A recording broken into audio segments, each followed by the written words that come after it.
Fala, meu amigo, seja muito bem-vindo e muito bem-vinda a mais um vídeo aqui do nosso canal. Meu nome é Sandro Gonçalves, eu faço parte dessa luta e hoje eu vou falar com você sobre a previsão de aumento do salário mínimo anunciada pelo governo federal para 2023.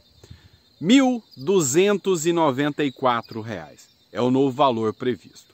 E eu vou tecer alguns comentários com vocês, a gente vai fazer algumas projeções e a gente vai discutir esse assunto aqui. Antes de entrar no vídeo, antes de entrar no conteúdo, você vai me responder uma coisa, tá? Esse vídeo é um vídeo de opinião. Você que está vendo o seu salário mínimo, que pode aumentar no ano que vem para R$ 1.294, R$ 82 a mais. Você que nos últimos anos vem acompanhando o aumento do salário mínimo. Diz para mim, pequeno gafanhoto, este aumento é real? Este aumento, você sente no seu bolso que você está ficando mais valorizado, com maior poder de compra com um salário mínimo?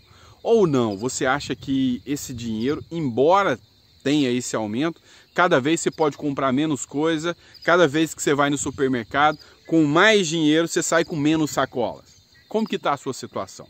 Como que você tem essa visão sobre a política de valorização do salário mínimo? Você acha que está tudo certo, está tudo errado? Ou você acha que no fritar dos ovos, quem está levando fumo é você, cidadão brasileiro?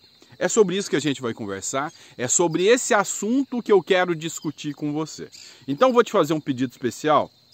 Se você puder, clica aqui no botão de inscreva-se, clica no like, no gostei, compartilha esse vídeo para mais pessoas, tá? Se você não me conhece ainda, deixa eu me apresentar. Hoje eu sou um advogado, tá? Que resolveu comprar a briga pela população brasileira, em especial pelo aposentado, pensionista, idoso, pessoa com deficiência e servidor público. Então a gente vai para o Congresso e a gente coloca projetos de lei lá. A gente tem mais de 30, são vários projetos de lei, dos mais diversos, combatendo a corrupção, dando maior autonomia para o cidadão brasileiro, valorizando o aposentado, valorizando a pessoa com deficiência, enfim, esse é o nosso papel. E o nosso canal é a ferramenta que a gente utiliza para poder ter esse diálogo com os parlamentares e políticos. Então, se você puder fortalecer o canal, eu vou ficar muito grato. E eu garanto a você que milhares de brasileiros ficarão gratos também, que já conhecem o nosso trabalho, que já reconhecem o trabalho que a gente faz. Eu te garanto que eles ficarão muito gratos também, se você nos ajudar a fortalecer o canal aqui, tá bom? Então vem comigo que a gente está falando agora de coisa séria. O governo anunciou, mediante o Ministério da Economia, o novo valor do salário mínimo para 2023, tá? E o valor seria de R$ 1.294. Atualmente, o salário mínimo é R$ 1.212. Só que as críticas estão acontecendo muito. Por quê? Porque, de fato, o que a gente percebe é que o salário mínimo ele está crescendo bem aquém da inflação. O grande problema que eu digo hoje, o grande quesito que eu digo hoje, é que cada vez mais quem recebe um salário mínimo está caminhando para o lado da miserabilidade. Sim, a palavra é essa, miserabilidade. E eu vou te explicar o porquê. Hoje, meu amigo, e se eu estiver mentindo, por favor, me corrija. Eu estou apto a ouvir. Hoje, com um salário mínimo de R$ 1.212, você tem que rebolar para pagar aluguel, energia, água, alimentação, medicamentos, quem dirá lazer, né? Então, entenda o seguinte, e transporte. Então, entenda o seguinte, hoje com um salário mínimo você não vive, você sobrevive. E a tendência, a expectativa é que piore. Deixa eu te explicar por quê. Eu sei que as palavras são duras, mas eu vou te explicar o porquê. A previsão, tá, de que o salário mínimo vai aumentar mais R$ 82, ele está muito aquém da inflação que a gente enxerga. O preço do combustível no último ano aumentou 30%. 30%. O preço médio do combustível que a gente paga hoje está na faixa dos R$ 8,50. Esse é o preço médio Brasil. É lógico, em alguns estados, como por exemplo São Paulo, você ainda consegue encontrar aí a R$ 6,80. Mas tem estados como o Amapá, por exemplo, como por exemplo Rio Branco, no Acre, você está pagando quase R$ 10 o litro de combustível. Então, na média ponderada, a média que o brasileiro está pagando é R$ 8,50. 30% de aumento dentro da média do combustível. Isso reflete em absolutamente tudo. Tudo. Ou seja, se você pegar assim um cálculo de padeiro mesmo, se você for pegar o aumento do combustível e o aumento do salário, em média, o salário teria que aumentar para ser, assim, no mínimo condigno com o que está acontecendo. No mínimo, teria que aumentar aí na faixa dos seus R$ 340, R$ 360 reais. No mínimo. Mas o aumento é de R$ 82 reais. Ou seja, você está ficando mais pobre. O gás de cozinha, meu amigo, tem cidade que já está nos seus 140, 150 reais. Há pouco tempo atrás já gravei vídeo falando que era um absurdo estar a 130. Já subiu de novo. A energia elétrica. Ah, peraí. Baixou a energia, né? Não. Reduziu uma tarifa de contingência. É diferente. Presta atenção. Preço não baixou, tá? O que aconteceu foi reduzir uma tarifa de contingência por causa da crise hídrica. Ou seja, baixou nada não. E ainda vou te dizer uma coisa. Apesar de ter baixado essa tarifa da crise hídrica, o preço aumentou ali dentro, tá? Ou seja, cada dia mais o brasileiro está mais lascado.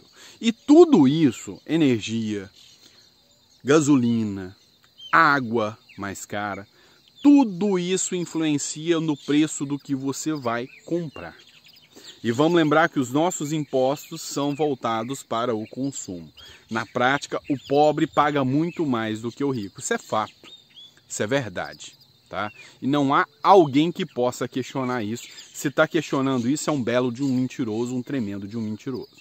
Então, assim, o que a gente percebe? A gente percebe que se a gente não começar com políticas públicas, sabe, para trabalhar essa situação do povo, a gente não vai sair do caminho, não vai sair do lugar. Presta atenção, como que eu estou trazendo isso para você entender. O governo federal trabalhou bastante, isso aqui eu tenho que falar que foi mérito, trabalhou bastante para reduzir a carga tributária sobre combustíveis, tá? Isso é bom, mas na prática você não sentiu. O que aconteceu foi que baixou os impostos, reduziu os impostos, ficou na bomba, não chegou na ponta. Então essa é uma política pública errada. Uma política eleitoreira. Não chegou na ponta. Quem ganha com isso? Os empresários que vendem combustível para você, porque baixou o custo deles, mas o preço de venda não baixou. Quem ganha com o preço dos combustíveis da forma que está? Os investidores da Petrobras. Você paga caro. Então, assim, tudo que a gente vê hoje andando, caminhando, a gente não vê para uma política cíclica de valorização do salário mínimo. Presta atenção. Alguns economistas defendem o seguinte, mas são economistas de países que deram certo. E eu posso citar como exemplo para vocês a Noruega. O que eles entenderam? A política da valorização do salário mínimo, a política de que a base da pirâmide, tendo mais recursos, ou seja, falando a grosso modo, os países mais desenvolvidos não são aqueles que têm os ricos mais ricos, são aqueles que têm os pobres mais ricos.